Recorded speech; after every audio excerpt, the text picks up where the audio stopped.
What is going on, trainers? DrumVillain here, bringing you some more Pokemon Go PvP content, and today we're taking a look at a Mountain Cup team. The Mountain Cup is currently alongside the Ultra League, and this weekend we have Go Battle Day for Palmer, I believe it is. So you're going to have 100 battles on Saturday, the 25th of March. If you're looking for a team to burn out those matches a little bit quicker, this might be the cup for you because Ultra League matches are notoriously quite long and can often run to even timing out, whereas this takes place in the Great League. A lot of the Pokemon are quite squishy that are relevant in it.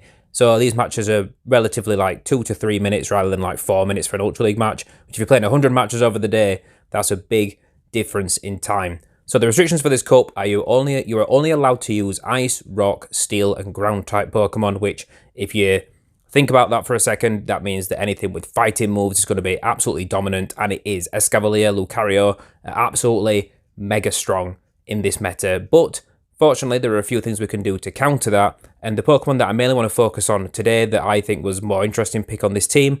If you've already been playing this cup in the last couple of days, you've probably seen quite a few Shadow Gliscors in this meta, and Shadow Gliscor is very, very strong. I don't have one to hand, so I'm using a Purified Gligar. Now, you don't need to use a Purified Gligar, you can use a regular one with Earthquake and Night Slash. I'm using one with Return and Night Slash, which just gives a bit of different coverage. I wouldn't necessarily say better coverage, but it is different. It's got more bulk than regular Gliscor as well, so it can win out some matchups. And honestly, the amount of times I've boosted with this thing is absolutely disgusting, and definitely swung this team a little bit more in my favour to think that maybe it's a little bit better than the team actually is. But either way, Purified Gligar, a lot of fun to play with, and it absolutely shuts down Escavalier. You're resisting the charge moves, you're resisting the fast moves. Same for Lucario, though you would still have to watch out for that Shadow Ball nuke. And overall, this team, I didn't expect it to go that well because honestly, I don't have the top things built for this cup. I didn't want to use Escavalier because it's so highly rated. I didn't want to use Lucario.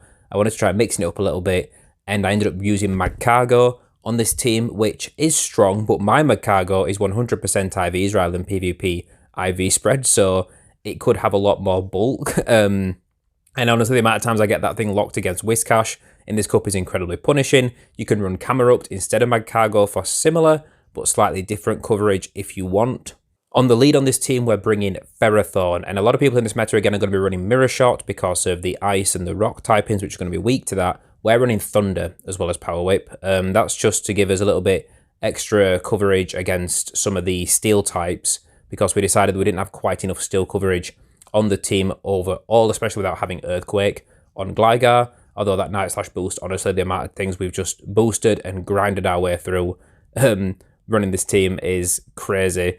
So that's the line. Ferrothorn on the lead, Gligar and Magcargo in the back. Gligar's generally going to be a safe swap because it is such a good safe swap in this meta. Only the Ice types shut it down, and even depending, you can force a shield out of picks like Frostlass and things like that. War Rain, depending, you might be able to get a shield out of that matchup. The War Rain matchup is pretty punishing for Gligar in general, to be honest, but it's the same with any Pokemon. There's always a hard counter out there somewhere that can absolutely ruin your day, and it just so happens that War Rain is that for Gligar. So Ferrothorn loses to Escavalier quite badly, and it loses to Lucario pretty badly. And Gligar makes a great safe swap against those picks. Once it's ahead on energy, it can flip a lot of matchups. And Magcargo in the back, you might think, but that's weak to fighting, so how does this balance out as a team? But Magcargo is running Incinerate as a fast move, which Escavalier is double weak to.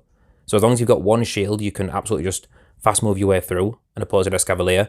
And the same goes for Lucario because it's very squishy, it's Steel type, so you both hit each other for super effective damage. It's a little bit more neutral of a matchup, but also Magcargo can still hold its own.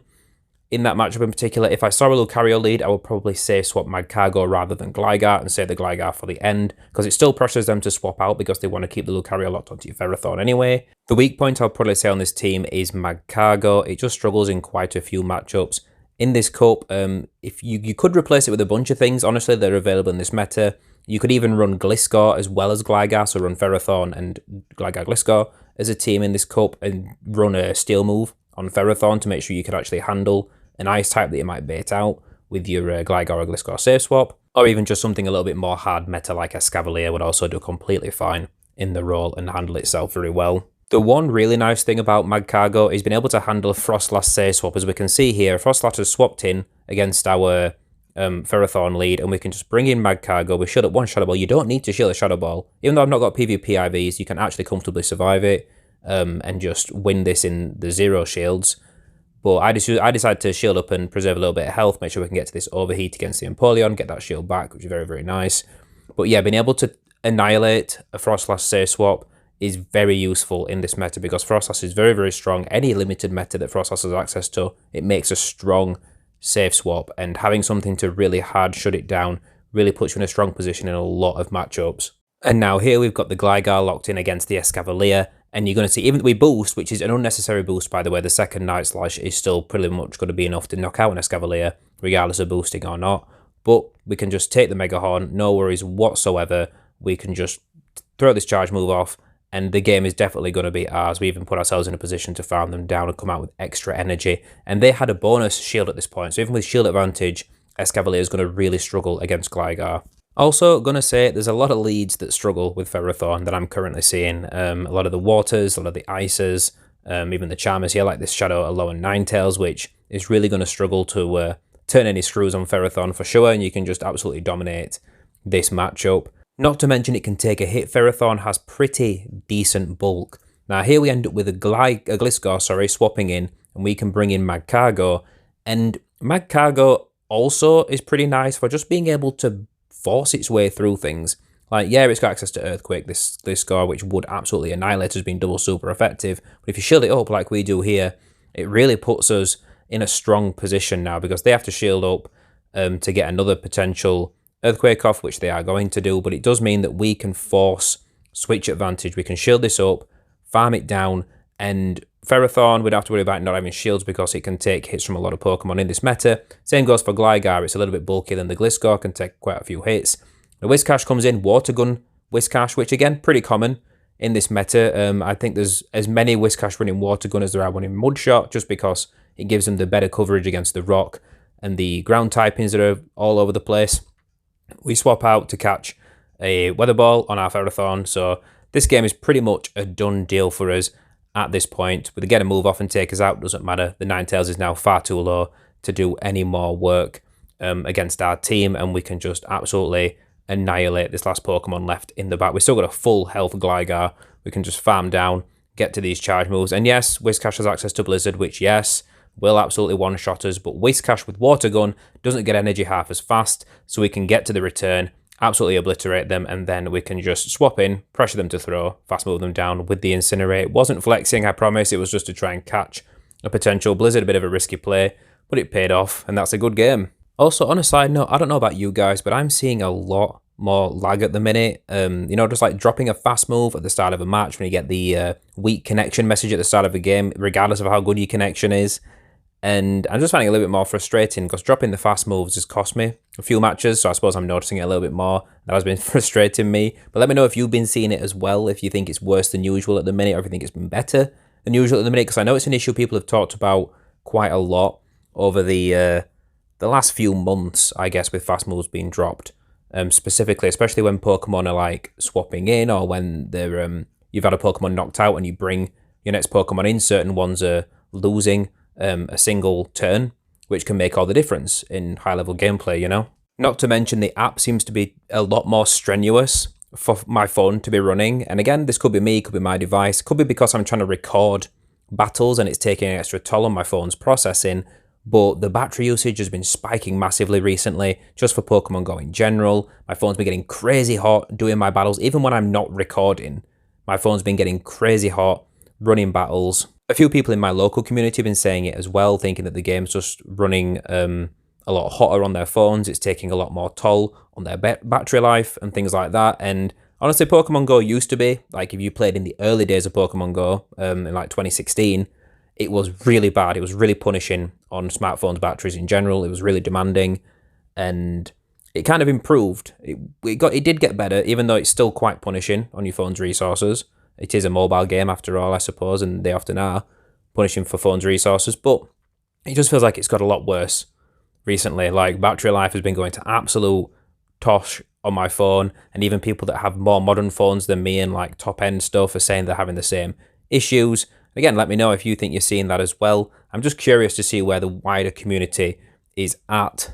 But I try not to complain too much, don't like to be too negative in videos in general, so I'll stop harping on about that. We're just about to take the win in this matchup. And let's take a look at the team in the next video. Because remember rightly, this is quite an interesting line. And honestly, if I had more time, this cup was in for 2 weeks maybe, I probably would have tried this team and probably made a video talking about it, because it's Berserker on the lead, which is pretty spicy.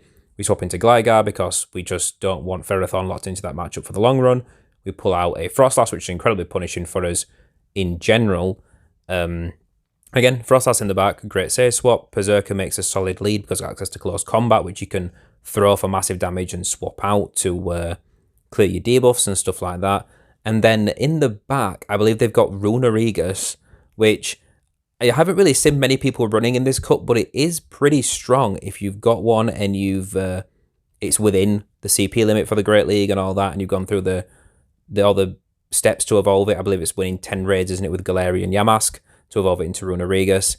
And there's just nothing my team can do against it. And that might be why, I might be thinking, oh, it must be a strong team because my team gets absolutely shut down by it, but I'm being pretty hard countered, I guess. Steel type on the back, Ice type to punish Gligar, and a ground type to punish Magcargo. But honestly, the team overall looks pretty strong because you've got 2 ghost types in the back resisting the fighting damage.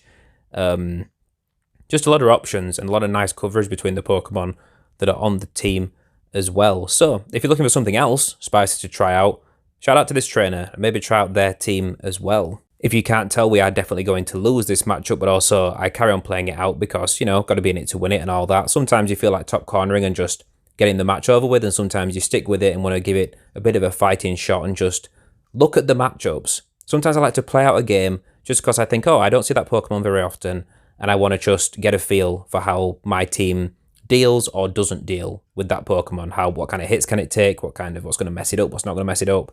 And all that. Honestly, I think if we'd have had a PvP IV Magcargo, we might have survived that Shadow Ball and got the overheat off, and we might have actually took that game right at the end there, but would have been very, very close either way, and GG's to the opponent.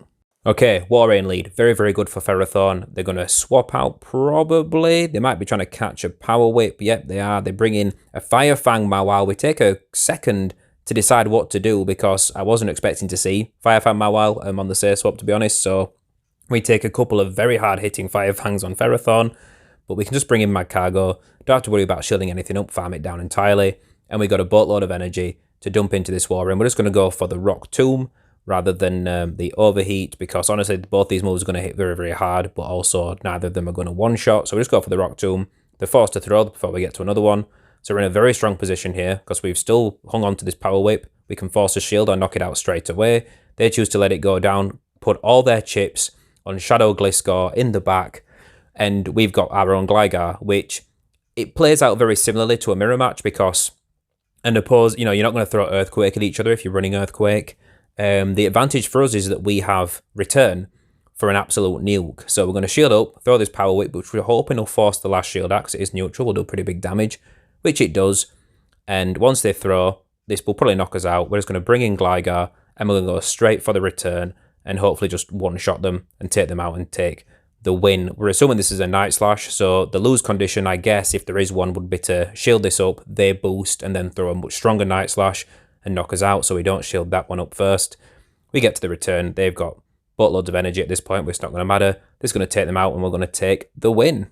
Honestly, a lot of this cup is just rock, paper, scissors in how it plays out. It's a lot of strong Pokemon that all just counter each other. There's this very small, top-limited meta of picks.